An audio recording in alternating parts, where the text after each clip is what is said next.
அனைவருக்கும் வணக்கம். அலிப்பூர் வெடிகுண்டு வழக்கு ஐஎன்எம்ல ரொம்ப ரொம்ப இம்பார்ட்டன்டான ஒரு வழக்கு தான் வந்து இந்த அலிப்பூர் வெடிகுண்டு வழக்கு. ஸோ அதுக்கு முன்னாடி ஒரு கான்செப்ட் சொல்றேன், தெளிவா கேட்டுக்கங்க. டக்ளஸ் கிங்ஸ்போர்ட் அப்படிங்கிற ஒரு ஆங்கிலேய நீதிபதி பிரிட்டிஷ் இந்தியாவில் வந்து வேலை பார்த்திருப்பாரு. ஓகேவா? ஸோ இவர் வந்து 1905 சுதேசி இயக்கம் நம்ம இந்தியாவில் நடைபெற்றுச்சு. ஸோ அதுல இன்வால்வ் ஆன இந்தியர்கள் எல்லாத்தையுமே வந்து அதிகப்படியான தண்டனைகள், அபராதங்கள் வந்து இந்த டக்ளஸ் கிங்ஸ்போர்ட் வந்து விதிச்சிருப்பாரு. ஸோ இவருக்கு எதிராக வந்து இந்த குதிராம் போஸ், பிரபுலா சாஹி வந்து என்ன பண்ணுவாங்க அப்படின்னா, ஸோ இவர் மேல குண்டு வீசி இவரை வந்து கொல்லணும் அப்படின்ற ஒரு திட்டம் வந்து தீட்டுவாங்க. ஸோ அதன் விளைவாக ஏற்பட்டது தான் இந்த அலிப்பூர் வெடிகுண்டு வழக்கு. ஓகேவா? ஸோ எப்போ நடந்துச்சு அப்படின்னா 1908 ஏப்ரல் 30. இந்த டேட்டு ரொம்ப இம்பார்ட்டன்ட்.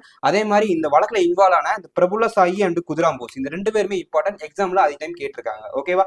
ஸோ இவங்க வந்து இவர் மேல குண்டு போடும்போது அதிர்ஷ்டவசமா அவர் வந்து தப்பிச்சிடுறாரு.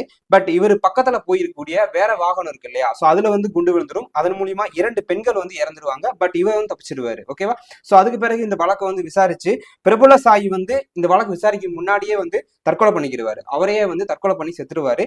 குதிராம் போசம் மட்டும் கைது பண்ண ஆங்கிலேய அரசு தூக்கில போட்டுரும். ஓகேவா? ஸோ இதுவும் கேட்பாங்க, யாரும் தற்கொலை பண்ணா யார் தூக்கில போட்டா அப்படின்னு சொல்லி கேட்கவும் சான்சஸ் இருக்கு. ஸோ இதுவும் தெரிஞ்சுக்கோங்க.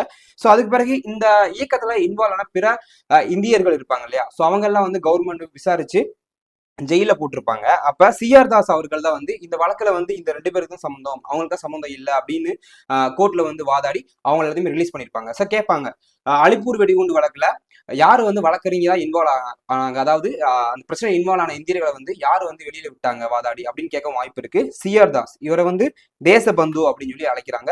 ஸோ இதுவுமே ஒரு குரூப் 1 கொஸ்டின் தான். தேசபந்து அப்படின்னு அழைக்கக்கூடிய ஒரு இந்தியர் யாருன்னு கேட்பாங்க. ஸோ அது சிஆர் தாஸ் தான். ஓகேவா? இதுல எழுதியிருக்க எல்லாமே வந்து ரொம்ப ரொம்ப இம்பார்ட்டன்ட். உங்க இதில் எழுதிக்கோங்க.